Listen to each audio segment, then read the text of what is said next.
Kanye got canceled and took a break from music for a while, but when he came back with his new project, Vultures, he made it clear that he was ready for more smoke. He took shots at everyone from Drake to Taylor Swift, and today we're breaking down all of the disses. Vultures is Kanye's first album since he got divorced from Kim Kardashian and married his new wife, Bianca Censori. So, of course, Kanye takes a ton of shots at his ex Kim on the album. The first verse of Keys to My Life is all about Kim. On the song, Kanye raps, "Look at what I stumbled on. Another nigga chilling on your couch with pajamas on. Thought I was the only one. How dare you have a nigga in your house eating Papa John's?"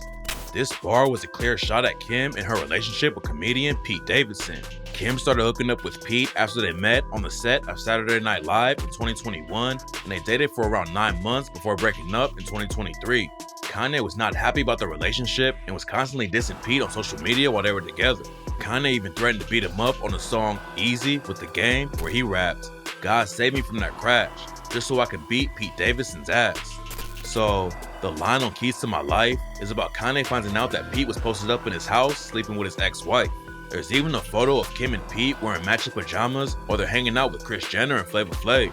The bar could also be a shot at Papa John's. In 2018, Papa John's considered hiring Kanye as a spokesman for the brand, but the former CEO, John Schnatter, shut it down and told the ad agency that they couldn't hire Kanye because he used the N-word in his music. But just a few days later, John Schnatter was forced to step down as CEO after he used the N-word on a conference call. The call was about figuring out how to distance the company from racist groups after John made negative comments about the NFL national anthem protests. On the call, John said that Colonel Sanders used to say the N-word and KFC was just fine, except on the call, he didn't censor himself and said the word. The tape of the call ended up getting leaked, so John Schnatter was fired and removed from his own company.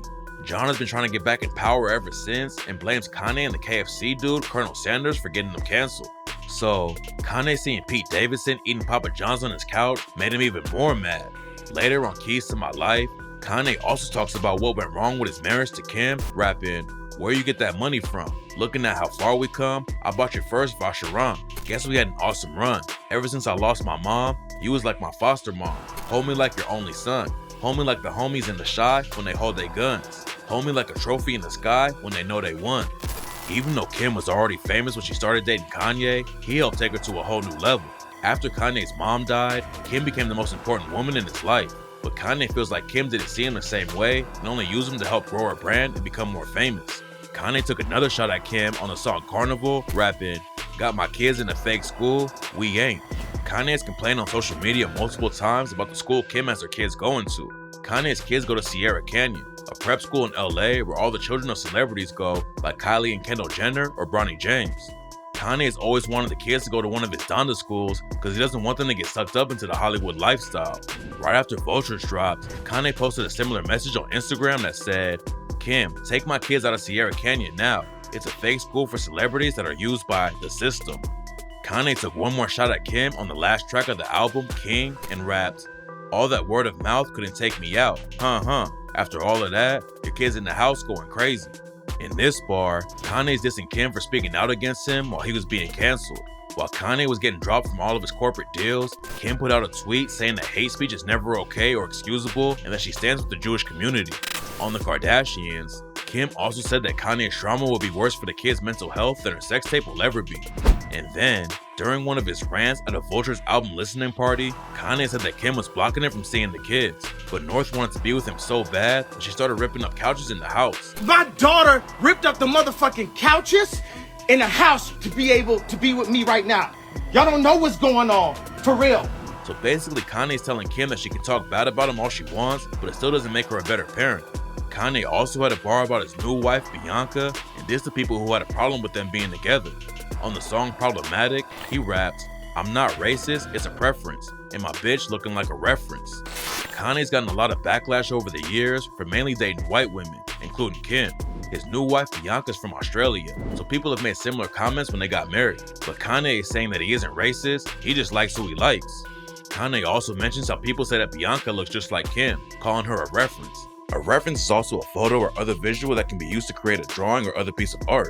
So, Kanye is playing on the idea that people are calling Bianca a clone of Kim, but he sees her as an inspiration. It's a deep bar, but Kanye also mentions Bianca later on the same track, rapping, "Wish somebody would've warned us. When I was 15, my soulmate wasn't born yet. Bianca is 29 and Kanye is 46. So he's referencing the age gap between them and how it doesn't matter because to him, they're still soulmates. The next person on the album Kanye decided to take shots at was his longtime enemy, Taylor Swift. The beef between Kanye and Taylor goes back almost 15 years when he cut her off at the VMAs to say Beyonce had the better video. I'm really happy for you. I'm gonna let you finish. But Beyonce had one of the best videos of all time. One of the best videos of all time. Kanye later apologized, and for a while, they were cool. But then the beef started back up again in 2016 when Kanye name-dropped Taylor on the song Famous and rapped, "For all my Southside niggas that know me best, I feel like me and Taylor might still have sex. Why? I made that bitch famous." Taylor wasn't happy about the bar and took a shot at Kanye during her acceptance speech at the Grammys a few days later. But Kim later exposed Taylor for being fake and released a video proving she knew about the line ahead of time and didn't have a problem with it. So it says, "To all my Southside niggas that know me best, I feel like Taylor Swift might owe me sex." That's not mean. Okay. Taylor responded to Kanye and Kim on the track, "This is why we can't have nice things," and said, "There, I was giving you a second chance. If only you weren't so shady, but you stabbed me in the back while shaking my hand. And therein lies the issue. Friends don't try to trick you, get you on phone, and mind twist you."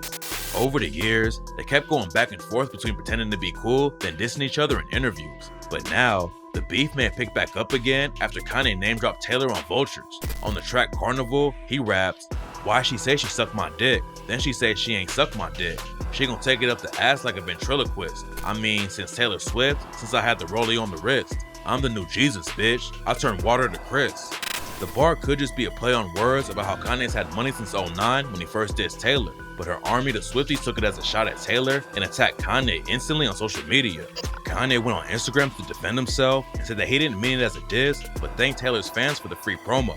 He also reminded them about the time he tried to help Taylor get her masters back from her former manager, Scooter Braun, and called her an inspiration.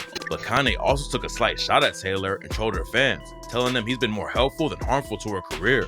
Kanye wrote, "To all Taylor Swift fans, I am not your enemy. I'm not your friend either though, LOL." Kanye also shut down the rumor that Taylor had him removed from the Super Bowl. Former NFL player Brandon Marshall said on the podcast, Kanye West pulls up to Vegas. Kanye West buys a ticket in front of Taylor Swift's booth. Oh. He had a mask on with his logo on the mask, right? Typical Kanye. Taylor Swift gets pissed off. Sheep Boom Boom makes a call or two. Everybody's involved. He gets kicked out the stadium. Kanye did leave early, but he said it had nothing to do with Taylor. According to Kanye, Bianca had never been to a Super Bowl before, so they decided to walk around and went to watch G's Box and hang out with other friends. So who knows if the rumor is true, but it wouldn't be surprising if Taylor was upset to see Kanye at the Super Bowl. Jack Antonoff, a singer who was good friends with Taylor, also called Kanye a crybaby bitch on Twitter after he found out that Vultures was dropping on the same day as his band's new album. So even though Kanye claims he didn't mean any harm with the line, Taylor's people are clearly still mad. Kanye also took a shot at Taylor's former manager, Scooter Braun, on the track Vultures. Scooter Braun is the guy who discovered Justin Bieber and also managed other huge pop stars like Ariana Grande and Taylor Swift. Scooter also managed Kanye for about 2.5 years, but they fell out in 2018. Scooter helped Kanye sign the contract with Adidas to create Yeezy, but the deal required Kanye to sell part of the company to a Chinese manufacturer. Kanye wasn't sure about it and called Scooter to ask for his advice. Scooter flew out to talk to Kanye and told him it was okay if he wanted to back out of the deal, but Kanye decided to go through with it anyway. After all the paperwork was signed, Kanye started second guessing it and flipped out on Scooter. Kanye accused Scooter of tricking him into selling away his company and said Scooter only cared about his commission. Scooter hadn't given the paperwork to the lawyers yet, so he tore up the contract and told Kanye they should stop working together. Kanye then went on Twitter to confirm the split and tweeted, "I no longer have a manager. I can't manage." In 2020, Kanye claimed Scooter was still a close family friend when Ye was trying to help Taylor buy back her masters, but something must have happened between them since then, because on Vultures, Kanye raps, "I just fucked Scooter's bitch and we ran her like Olympics, got pregnant in the threesome, so whose baby is it?" This was a personal shot because Scooter recently went through a pretty bad divorce from his ex-wife, Yael Cohen-Braun. Scooter and his ex-wife were both Jewish, so that could have been part of their issue. When Kanye was doing interviews about his anti-Semitic statements, he talks about all the Jewish managers and lawyers who stole money from him over the years. So, Scooter might have been one of the people he was talking about. But Taylor and Scooter aren't the only superstars Kanye took shots at. He also had a few subliminal disses that fans think are aimed at Drake. Kanye and Drake have had issues for a few years now. It all started after Pusha T dissed Drake on the song Infrared from his album Daytona, which Kanye produced. On the song, Pusha T raps, "The game's fucked up. Niggas beats is banging, nigga your hooks did it. The lyric pennant equal the Trumps winning. The bigger question is how the Russians did it. It was all written like Nas, but it came from Quentin." The bar was a reference to Quentin Miller, who was exposed for being Drake's ghostwriter. Drake responded to the diss, which started a battle with Pusha T. Pusha T ended up exposing Drake for having a son that the world didn't know about yet. Drake always blamed Kanye for telling Pusha T about his son, but Kanye later called out Drake for sneak dissing him on the song Sicko Mode with Travis Scott. On the song, Drake raps, "I crept down the block, made a right, cut the lights, paid the price. Niggas think it's sweet, it's on sight." There was a rumor going around that Drake slept with Kim Kardashian, and that's why he and Kanye had beef. Kanye and Kim's house in Calabasas was down the block and to the right of Drake's house, so some fans thought Drake was taking a shot at Kanye and confirming the rumor he hooked up with Kim. Kanye also believed the theory because he called Drake out about it on social media. Drake took a shot at Kanye on the song Betrayal with Trippie Redd, rapping, "All these fools I'm beefing that I barely know. 45, 44, burned out, let it go. He ain't changing shit for me, it's set in stone." Drake and Kanye claim they ended the beef after linking up for the Free Larry Hoover concert and even took a picture together with Rap-A-Lot Records CEO Jay Prince. But it seems like that may have all just been for the internet, because Drake has continued taking shots at Kanye. On the song Search and Rescue, Drake used a clip of conversation between Kim and Kris Jenner where she talks about divorcing Kanye. Drake also took a shot at Kanye on the song Red Button from his album For All the Dogs, Scary Hours edition, rapping, "Every time you need me for a boost, I never hesitated. Every time that Yeezy called a truce, he had my head inflated, thinking we gon' finally piece it up and get to levitating. Realized that everything premeditated." On the song, Drake was calling out Kanye for being fake and only wanted to be cool again when it benefited him. So, on Vultures, Kanye took a few shots of his own at Drake. On the song Back to Me, Kanye raps, "I put nerds on the map, not as Urkel and your bitch. Did I do that?" Kanye's talking about how when he first started rapping, he got called a nerd because he wasn't from the streets. But Kanye fought hard to prove himself and be taken seriously as a rapper and paved the way for other artists like Drake who weren't from the streets or seen as tough. The reason fans think the line is also a diss aimed at Drake is because Kanye called Drake a nerd when he took a shot at him on the song Betrayal when he raps, 45, 44, burnt out, let it go. Yeah, ain't changing shit for me, it's set in stone. Kanye shared a text message from a group chat on social media and seemed to be telling Drake, "I've been fucked with by nerd-ass jock niggas like you my whole life." The bar could also be a reference to Drake wearing producer Pharrell Williams' nerd chain in the video for his song Jumbo Shit Poppin'. Nerd was Pharrell's group, who also helped kick down the door for new voices in hip-hop. So, by flexing the nerd chain, Drake is taking credit for making nerds cool. But on the track Back to Me, Kanye may be reminding Drake that he was the one who really put nerds on the map. Plus, the bar could also be a reference to a skit Drake did on Saturday Night Live where he played Steve Urkel from Family Matters.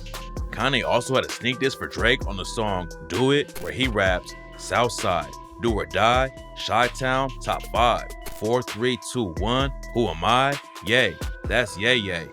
This could just be a random bar about Ye being the greatest rapper in the game, but Drake is known for claiming he's in the top 5 best rappers of all time, like on Drake's song Grammys when he raps, "Whole city going crazy, whole city going crazy, top 5, no debating." So, Kanye's bar could be him reminding Drake that he could be top 5, but Ye is still number 1. Kanye has another similar bar on the song Problematic where he raps, and I quote, "It's only one GOAT, let you have your fun though." This could be just another bar about Kanye reminding everyone he's number 1, but some people think it's actually a sneak diss since Drake had a very similar line on his album, For All the Dogs. On the song First Person Shooter, Drake raps, "I love a dinner with some fine women when they start debating about who the GOAT. I'm like, go on ahead, say it then, who the GOAT, who you bitches really rooting for?" So, Kanye's bar on Problematic seems like a direct response to Drake claiming he's number 1 in the rap game. Kanye also had another bar that could be aimed at Drake or a few other rappers that he was once close to. On the track King, Kanye raps, "This what y'all been waiting for, huh? Guess a real nigga couldn't take no more, huh? Niggas mad cause they can't talk to Ye no more, huh? It was fucks given, now it ain't no more, huh?" This bar could be about how Drake is just mad cause he started sneak dissing, so Kanye had to cut him off. but it could also be about other rappers like Jay-Z and Pusha T who cut ties with Kanye after he was canceled for his crazy comments. Kanye even called out Drake and Jay-Z by name during one of his rants at a Vultures listening party, where he told them both, Drake, this what you've been waiting for. Jay-Z, this what you've been waiting for. Kim, this what you've been waiting for. So, it seems like the bar was meant for all his old celebrity friends who turned their back on him when he was being slammed in the media. It wasn't only celebrities Kanye was going after on Vultures. He even took a few shots at the brands who dropped him after he got canceled. On the track Do It, Kanye rapped, "You don't like it? That's your loss. Your opinion don't change the show cost." In this line, Kanye is taking a shot at his former business partners and telling them that their opinion doesn't matter because he's still a superstar and can sell out shows all over the world without any brands backing him. On the track Burn, he also takes a few shots at Adidas, rapping, "Who's not entertained by my pain? Who ain't cash a check off my name? When my campaign turned to campaign, I burned $8 billion to take off my chains." Kanye is dissing everyone who made money off his brands and ideas, then turned their back on them when everything started falling apart. He also references his deal with Adidas, which was valued at $6.5 billion. So Kanye's saying that he burned $8 billion just for the freedom to do what he wants and take off his chains. Later on, he takes another shot at Adidas, rapping, "To who it may concern, the CEO of the firm is now somewhere smoking sherm with Big Worm." In this bar, Kanye's talking about the former CEO of Adidas, Casper Rorsted, who was forced to step down from the company after they dropped Kanye. Casper probably had a lot to do with Adidas cutting ties with Kanye. After Kanye left, the Adidas stock started dropping like crazy. Even though he had a few years left on his contract, Casper was forced to step down as CEO. So Kanye is kicking him while he's down and claiming the Adidas CEO is now homeless, smoking bad drugs. Kanye also took a shot at Balenciaga on the track Burn when he rapped, "Man, the world gone mad. Heard R. Kelly in the next Balenciaga ad."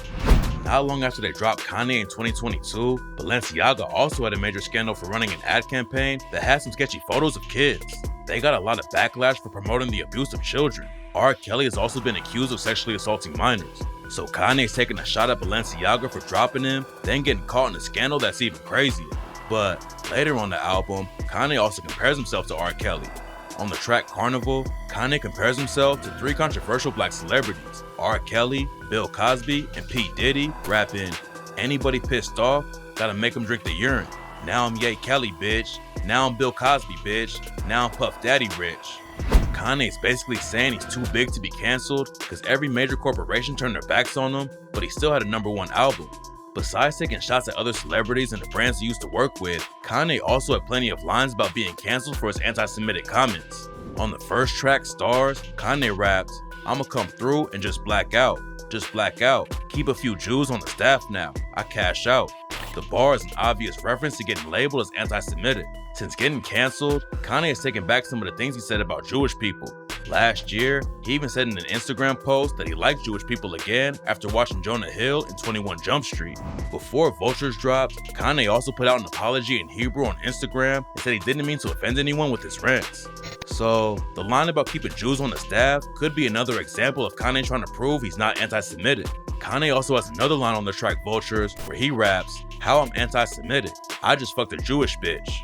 This seems to be a play on the first line in the song Doja by British drill rapper Central C, where he raps, "How can I be homophobic? My bitch is gay."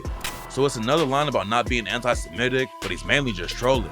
Then, Kanye also mentions being canceled again on the closing track King, where he raps, "Crazy, bipolar, anti-Semite, and I'm still the king." Kanye is listing all the names he's been called over the years and how it doesn't matter because he's still a massive artist. Even though he's been labeled all those things in the past by the media, Ye doesn't think they're true. Kanye says he was diagnosed as bipolar after his famous rant on stage during the Life of Pablo tour, where he took shots at everyone from Jay-Z and Beyonce to Drake and DJ Khaled. For a while, Kanye embraced being bipolar, and the cover of his album Ye even said, "I hate being bipolar, it's awesome." But then Kanye claimed he was misdiagnosed and said people were using that as an excuse to give him medication so he would stop speaking his mind. So, according to Kanye, the same way they labeled him crazy and bipolar, now they're trying to call him anti-Semitic just to keep him quiet. Even though it didn't make it to the album, Kanye also got into it with a few other artists and celebrities over unclear samples and verses. A bunch of tracks were played at the Vultures listening party that either had to be changed or didn't make it on the album because the other artists didn't give Kanye permission to use their music. During his rant at the Vultures listening party, Kanye called out Nicki Minaj for refusing to clear her verse for a track called New Body. I made that girl rewrite her verse 3 times for Monster. I supported her career. You know what I'm saying? But we gonna get this fucking, or we just ain't gonna push shit out. What the fuck?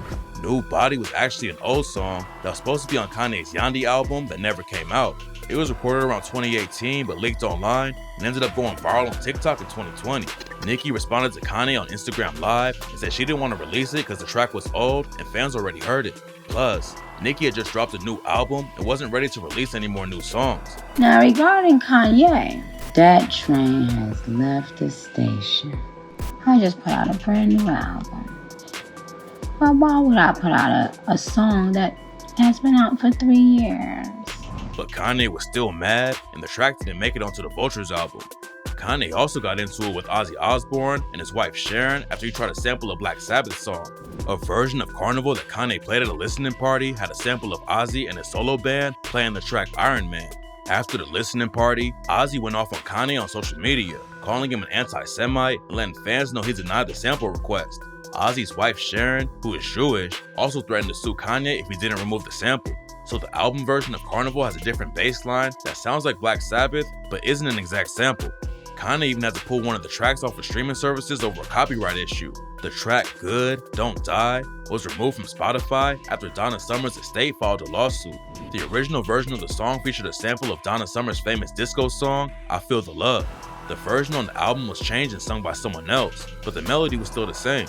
The official Donna Summer's Instagram account called out Kanye in the story and said he asked permission to use the sample but was denied. Even though he changed it around, it was still clearly inspired by the original song, so they hit Kanye with a lawsuit and Good Don't Die was taken off Spotify. Vultures was by far one of Kanye's most controversial albums. Some people loved the project and others refused to even listen to it, but Kanye did prove that he's pretty hard to cancel and still plans on dropping Vultures 2 and 3 before the end of 2024.